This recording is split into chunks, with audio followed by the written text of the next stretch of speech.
Hey everybody, I'm George Buman with the Yellowstone Life, and welcome to another Wild Conversation. This week's topic is what the bears are doing. And yet again, I'm here at the boundary to the park because it's still closed, at least from our end. Montana state boundaries are still, or entrances I should say, are still closed. They just opened up the entrances to Yellowstone through Wyoming, so from Cody and Jackson you can get in. And so we've got a little bit more time here before we get into some of our favorite places here in Yellowstone. But in honor of kind of the COVID thing, I've got my hair covered up with actually a timely little lid here. A friend of ours made this cap for me out of woven, or actually knitted bison fur. We've had some bison in the neighborhood lately, so in honor of them too, they're here. Actually, there are 3 calves with them, brand new little ones. So hence my bison lid today. But on the topic of bears, the bears are out. We're going to talk about, what's sort of going on as they come out of hibernation, what they're doing immediately after, and how they're interacting with things in their environment. So the very youngest bears that are coming out this year with their mothers, they were born in the den somewhere around February. And for grizzly bears anyway, they would be 16 ounces, little guys the size of a Coke can. Black bears will be actually half of that when they're born. And interestingly, not long from now, we're here on the 21st of May, the grizzly bear mating season is going to be scarcely a month away. So how is it that the young are born so small, yet they're breeding in the middle of summer? And they, like a small grouping of animals, bears, weasel family members, have delayed implantation. So basically what that means is they mate in the summer, the egg is fertilized, but it doesn't start to develop until they actually hit the den. And there's this little physiological switch which dictates whether the egg continues, or excuse me, the zygote continues to develop, or whether it is reabsorbed. And that is purely based on the amount of body reserves, fat and other energy that female may have to give towards rearing young. So on average, our grizzly bears, black bears, are having about 2 of those cubs in the den, and the cubs, unlike their mother, are active and they're mostly just nursing. So right about now, they're almost all out of the dens. Generally by the 3rd week to the last week of May, all of the bear and specifically mothers with cubs will be out of the dens and active. Now keep in mind, the males have been out for a while now. The last males will come out of the den as early as late February and early March. So we're just starting to see some of these young cubs. In fact, there was, through the interagency bear research team, a sow grizzly with 3 cubs that were spotted on April 10th this year. So they're getting out there ahead of the curve a little bit. But by the end of this month, mom and the kids are all going to be out. So what do they do when they're out? Well, most people think they're starving. When they come out of the den, they haven't eaten. They've been actually not even urinating or defecating when they've been in the den, and they must be famished, right? Well, the answer is actually no, they aren't.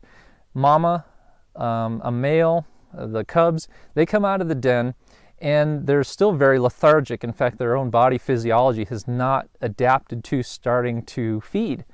And so you'll see them at times. We've had this experience of being able to watch a bear come out of the den, and especially for females, within the first several weeks, they don't leave an area very far away, at max maybe a mile or so, a little bit more than a mile away from that den site, and they're not eating a lot. In fact, it takes them a while to seemingly get their digestive system rolling. And what do they eat? Well, of course, if you can have the choice between a steak and a salad, most carnivores are going to go for the steak. And so winter kill, things killed by wolves, are going to be tops on the menu, but you have to keep in mind that it's conditional. So a big male, dominant male, will be most able to commandeer and control and hence feed on a carcass like that.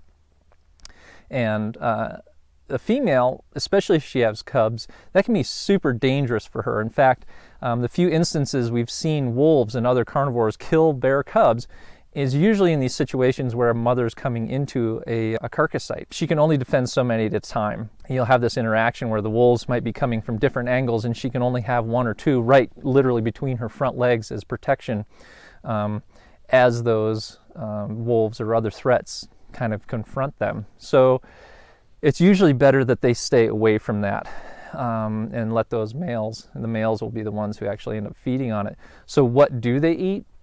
The vast majority of what the bears are diving into when they do start to eat is vegetation. This beautiful green grass that's here behind me is actually tops on the list. They're certainly going to be eating things like spring beauties.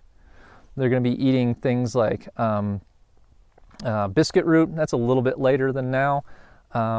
Horsetails or equisetum, as some of you may know them. Lots of vegetation. And in reality, this is a big part of why they go into the den at all. Bears in desert environments hibernate too. And it's not the cold, it's simply a food supply thing. When things fully dry up, the food quality, considering they're largely vegetarians, they're omnivorous, eating meat when they can. And Yellowstone's grizzly bears, to be frank, are eating a lot more meat than a lot of grizzly bears elsewhere. They just have access to it through the wolves and winter kill at times. So, but they're eating vegetation most of the time. Their back molars, instead of being really sharp and pointed, are flat, very much like ours. And mostly vegetation, 80-90% of their diet in a lot of cases. And so it's really kind of neat as these cubs come out of the den with mom. They're learning to eat by education. Some species actually come to know what they eat intuitively. You know, a turkey, a grouse, they seemingly know out of the egg what is edible, what's poisonous, what snakes are venomous, what snakes are harmless, and they behave accordingly. For animals like black bears and grizzly bears, mom needs to stay with that cub, teaching that cub for at least, in the case of black bears, a year. So they disperse as yearlings. They're actually into their second year. And grizzly bear cubs will stay with mom until they're 3 years old. It's part of that learning process on top of protection and staying away from trouble, which again I said comes from wolves, but it can also come from other bears. And this is an interesting thing, and we've seen this play out here in the park where male bears will kill cubs, known as infanticide. And this is known perhaps more so from places like Africa, where African lions will kill all the cubs in a pride that they take over, and then that brings all the females into estrus, they breed, and then all those young are theirs. So if you ever are in the park and you see a female with her rear end parked at the bottom of a tree and the cubs up in the tree, be looking around. And unless it's a situation where people have scared her and the cubs and put them in that spot, it's quite often a case where there would be a male in the area who's trying to get those cubs, would kill those cubs, and just to bring that female into estrus, breed with her. So the dangers are on many fronts, and quite often these cubs don't live very long. They have 2 on average. We've got some great photos a friend sent of a female with 4 cubs down in the south end of the Yellowstone ecosystem. Really cool when you get to see that many all in one spot. But they have to learn from mom. They have to be protected from mom, by mom. And it's a process that takes years. So as they're learning where to go, when to go, and they may show up almost on the exact same day in exactly the same spot from year to year. So if there was a good food source, and this is why you don't want bears getting your trash, because you become a waypoint on their map, and they will remember it as long as they live. They get trash from your garage once, they will be back there. That's how they survive. They've had to be able to do this. So as these cubs are watching mom and following mom, they're literally right there at her muzzle. And as she eats one particular plant, they will eat some of the same that's in her mouth. And it's really kind of cute to watch these cubs just like little sponges, learning by practice, by experience. And so they'll eat a little bit of what she's been eating, and they'll eat the same thing off the ground. And they may even go so far as to watch where she defecates. And we've seen cases where there's a little cub scat on top of the adult, sow's scat. So it's really neat to watch these little minds growing around the process of surviving. And this is one of the reasons why bears are really tough to translocate, especially if they're orphans, because they haven't gone through that training process with mom.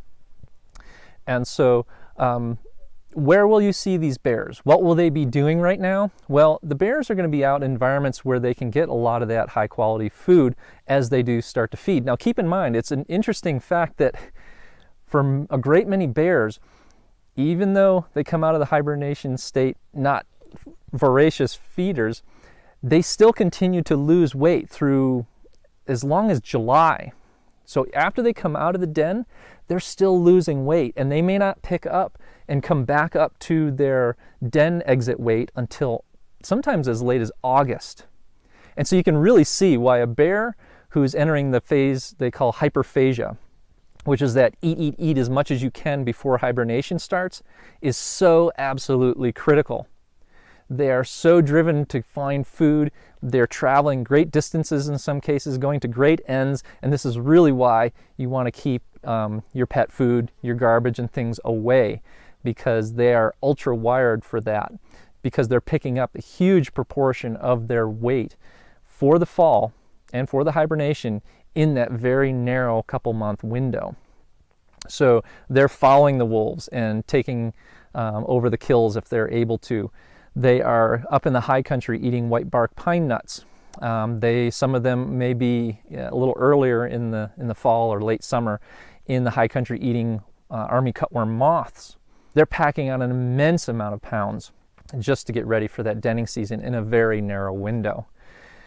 So they're going to be in productive areas, places like where I'm standing, where it's nice and green, lush vegetation. If they're not having access to meat, they're going to be eating a lot of grass and sedges. And they're not very efficient at it, so they have to eat a lot. So unlike a cow elk or a moose or a deer that will eat a bunch of vegetation and really process it efficiently with their ruminant digestive system, the bear is a carnivore. And they just poop out grass. You see a scat and you can tell exactly what a bear's been eating. There are whole berries in there. There's whole, blades of grass. It looks almost the same as when it went in. So they have to eat a lot, and hence why going to hibernation for a period until that food that is there improves makes sense. Now, so black bears and grizzly bears are going to be in slightly different places. Grizzly bears are dominant, so they kind of have the run of the show, and they're active most in dawn and dusk periods. So crepuscular hours, as it's known in the scientific realm. Dawn and dusk, when it's cool, when scenting is perhaps best, because right now they're starting to hunt elk calves. Just 2 days ago, a friend saw the first elk calf on May 19th, and that's just about the right time. And these bears are going to be switching into that mode, having remembered from past experiences, either their own or following mom.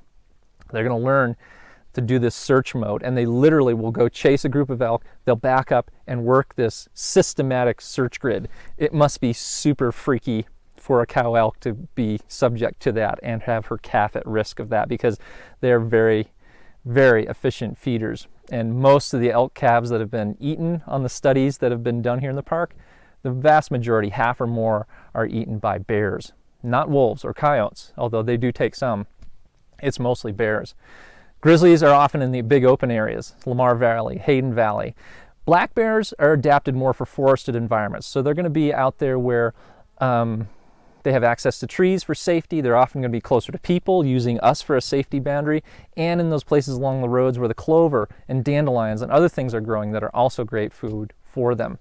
So take a look in those areas, use that behavior, look to those food sites, and you'll have a better clue of what's happening with what the bears are doing. So thanks again for joining me. I'm George Buman with A Yellowstone Life. Log on to ayellstonelife.com and download our 5 free things you can do to tune into animal language. Like us if you're tuning in via YouTube and Facebook. Subscribe, actually, if you're on YouTube. And by all means, join us again next week. Same time, same channel, Thursday evenings, 5 p.m. Mountain Standard Time. And we'll see you next time.